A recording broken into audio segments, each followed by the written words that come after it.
खारसिनलाबाय थायो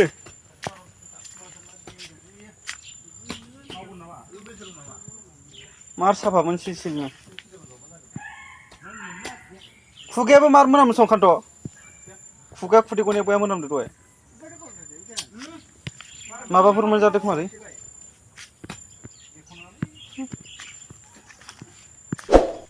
आयाबो मा गोसो जानाय इसे दोफैगारबायब्रा फुङावनो इक्सा बारा दोफैयामोनलै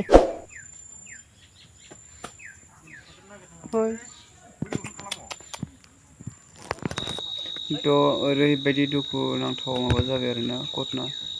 माने 7 माससो जाबाय खोमा जोनोम जानाया अखा बोथोरबो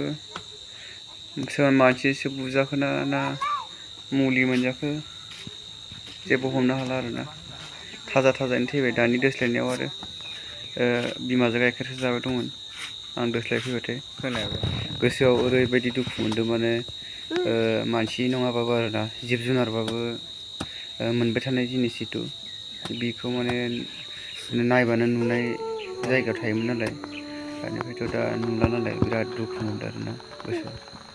बेखौ भिडिअखौ माने थैग्रा थैग्रि होआखै गोसोआ माने मोजां फ्रि मोनो कालारा बैसागु मोनफैबाथाय बांसिन साफा सोलायगौमोन इनिया दानो सोलायगौमोन थाबनो देरगौमोन बग्लबल' जादोंमोन आरो थाबनो गाइखेरबो सेरबावासोमोन आं थाब देरथो होननानै गाइखेर जालायामोन आरोना आङो बेबायदिनो मासेल' इल' नङा इनि इसे गेदेर माने मासे दंबावोमोन ओमफ्राय बिखौबो माने बेबायदिनो खालामदों आरोना ओरैबायदि खस्थ'ल' फिसिनाय जायो ओमफ्राय थाइसेबो थाखा मोना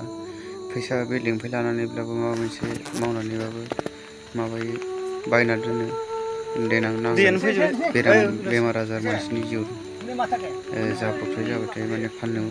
बेफोरनो एसे सुबिदानि थाखायनो दोनो बिदिनो ओमफ्राय बुथार जाबाय थायो बुथार जायो ना मायो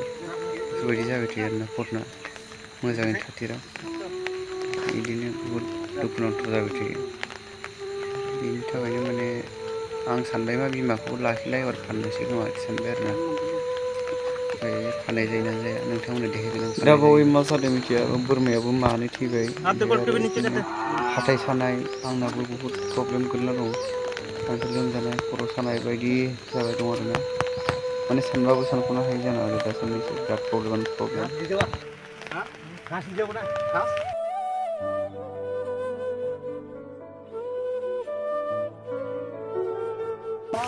नांगौ बारा नांगौ घास देख लागेल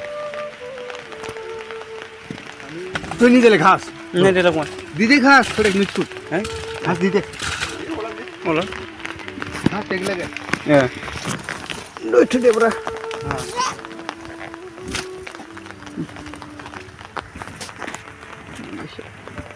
पानी दे देला उगर नहीं माज उगर कौन यो आहा है उगर चले चल उगर चल मार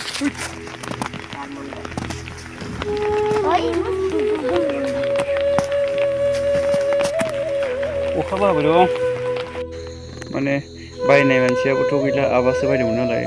माने थाखा फैसा बेलेगनिफ्राय लानानैबाबो माबा मोनसे खालामना बायना गालांदोंमोन बेनिखायनो आं फानालासिनो थाबाय नै बिदिसो जाबाय